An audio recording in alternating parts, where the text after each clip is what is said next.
Welcome to the LMS series of lecture from Collegiate and Technical Education Department, Karnataka Government.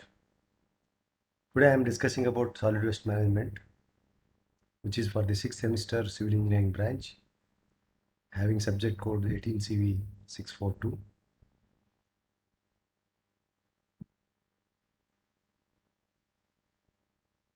And I am taking model number 2, which is dedicated for processing techniques. And in session number 4, I am presenting this. So the contents of presentation are the size reduction of the solid waste mechanically, that is by threading, types and mode of action, and application of equipments used for mechanical size reduction. The most frequently used threading equipment, uh, that is hammer miller and hydro pulverizers. So that's what we are discussing, and selection of size reduction equipment. So what are the factors affecting the selection of size reduction equipment? Mechanical size reduction. In earlier section, we were discussing about by mechanical size reduction by compaction. So in this section, we are discussing about how the the solid waste that is going to be reduced mechanically by reducing the size. So this is required to convert large sized waste that are collected into small size pieces. So this size reduction helps in obtaining the final product in a reasonably uniform and considerably reduced size in comparison with the original form. So the objective of this size reduction is to get the final product that is reasonably uniform and considerably get reduced in its size with respect to the original size. In some situations, the total volume of the materials after size reduction may be greater than that of original volume. So, because of its voids present in that, you may get some bulkage volume after threading, but that will be reduced by compressing it so that the volume will be brought down to the greatest possible extent. So when the wastes are compressed, their volume is reduced, which is normally expressed as the percentage and computed by the compaction ratio of the waste which is collected. So if the VI is the volume of the waste before compaction, and VF is the volume of the waste after compaction, and yeah, and M3 is the compaction factor. So then you can able to get um, the volume of the size reduction. So V final volume VF is equals to VI multiplied with compaction factor. So here this is the how the compacted waste how they get reduced to very small size fraction here. This is the compaction equipment after threading. So after threading, once the all the fraction is get compressed, so you'll be getting the compressed volume which is much lesser than the original one. So size reduction or this threading is actually uh, it's a process of cutting down to the small sized and uniformly sized pieces. The size reduction helps in obtaining the final product in a reasonably uniform and considerable reduced size in comparison with the original form.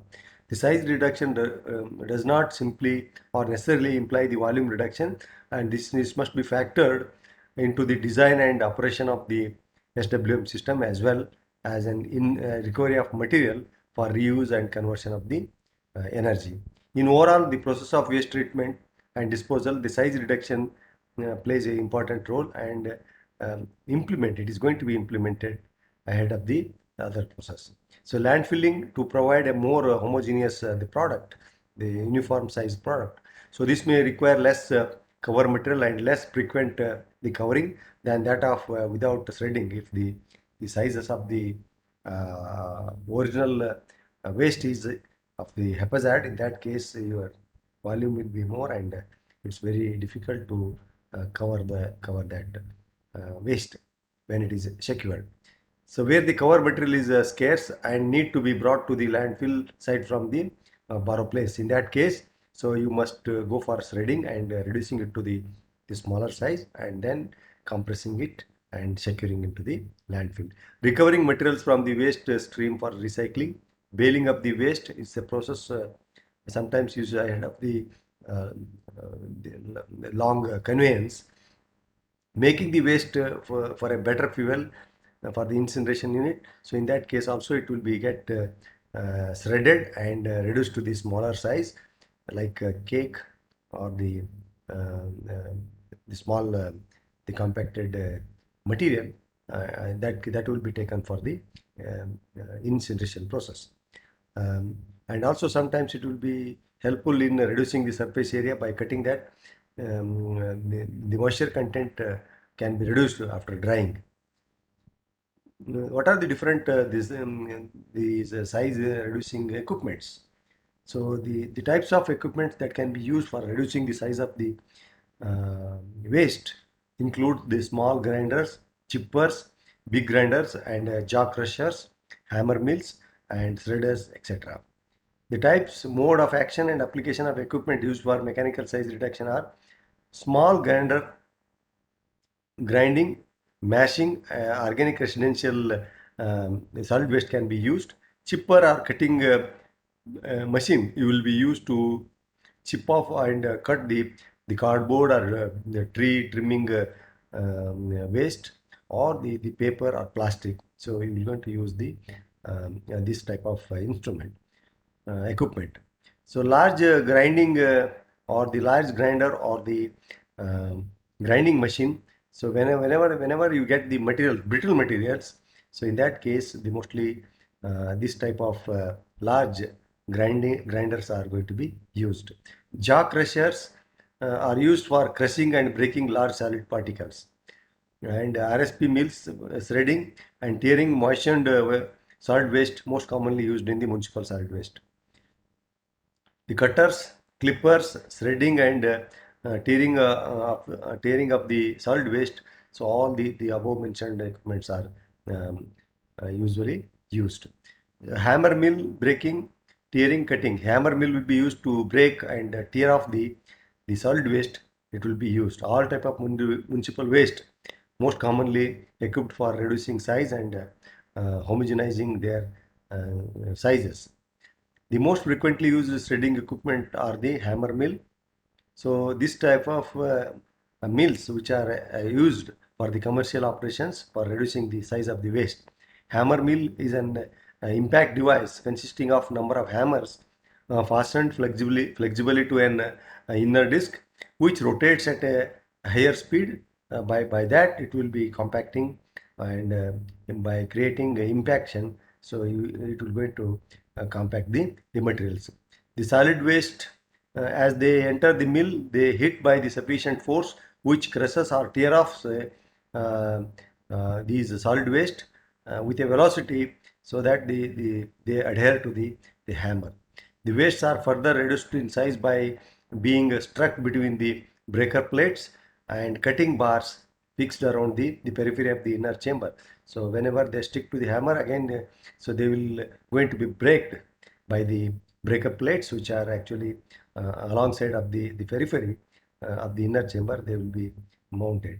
So this process of cutting and striking action continues until the required size of the material achieved, and after that it falls out of the bottom of the mill. So at the bottom side, like a hopper, so it will be once if they reduce to the that required prescribed size, then that will be actually taken out.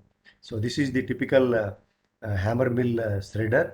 So wherein from the hopper, so the solid waste will be fed, and after that, so this will be rotating. The hammers are rotating, and they will going to crush the material which is entering into this feeding chamber. And after that, so the whatever this the materials which will be adhering to these hammers will be broken down by these plates which are actually mounted on the inner side of this chamber. so that the inner shaft is rotated with the speed of 700 to 1200 revolution per minute, and solid waste cannot adhere to this hammer in that speed. The cutting action continues until the material falls out of the chamber, and that will be collected. Shredded solid material will be collected at the bottom. The another the equipment which popularly used is the hydropulper. An alternative method of size reduction involves the use of the hydropulper. Solid waste and recycled wastes are added, recycled water are added to the hydropulper. The high-speed cutting blades mounted on the rotor in the bottom of unit convert the pulpable and friable material into slurry with a solid content varying between 2.5 to 3.5%. Metals, tins, cans, and other non-pulpable friable materials are rejected from the side of the hydropulper tank. The rejected material passes down through a chute, and that is connected to a bucket elevator, while the solid slurry passes out through the bottom of the pulp tank, and hence it will be pumped to the next processing operation. So these are this is the pictorial presentation of this hydropulper, wherein uh, the material will be fed from the top here. That will be shredded, and after that, so the grinding takes place, and simultaneously the water will be fed, and this slurry will be taken out from the bottom, and whatever the non pulpable materials are there, so that will be taken as the reject material, and that will be taken through the chute to the bucket elevators, and these bucket elevators will take these materials to the place where it will be further taken to the processing. So organic material, glass, wash junk return to the hydropulper, and that the process of the pulping continues. The wash water which will be entered into this chamber will be again taken after washing, and this process will continues till you get the slurry which is taken out. The selection of the size reduction equipment, it depends on the number of factors. We're going to select the different types of the size reduction equipments. The properties of the material before and after shredding, so that governs the what type of equipment you are going to employ. The size requirements of the shredded material by the component, so how much size you require, so whether you require a particular size or the slurry, so that you will going to decide whether you go for the hydropulper or the hammer, ball hammer, so that will go to decide. The type of the operation and operational characteristics including energy requirement, routine and specialized maintenance requirement, simplicity of the operation, reliability, noise output, and air and water pollution control requirements, that governs the selection of the different equipments that can be used. So unlike other process, so a few factors are in common. The site consideration including space, height, and excess of excess noise and environmental limitations, that we're going to consider. Metal storage after size reduction for the next operation. So the storage space, whatever the rejection you'll be getting, so whether you get sufficient space to collect it or not. So that also you're going to decide what type of equipment you're going to employ. So some of the reference referred to create this content are the George Sobunaglas uh, from Integrated Solid Waste Management, published by McGraw Publishing House. The another book, handbook, Solid Waste Management, by the same author, George Sobunaglas and Frank Creed, published by the McGraw and McGraw Publishing House. And other websites referred are the NPTEL website and also the www.sandfoundry.com. So thank you very much.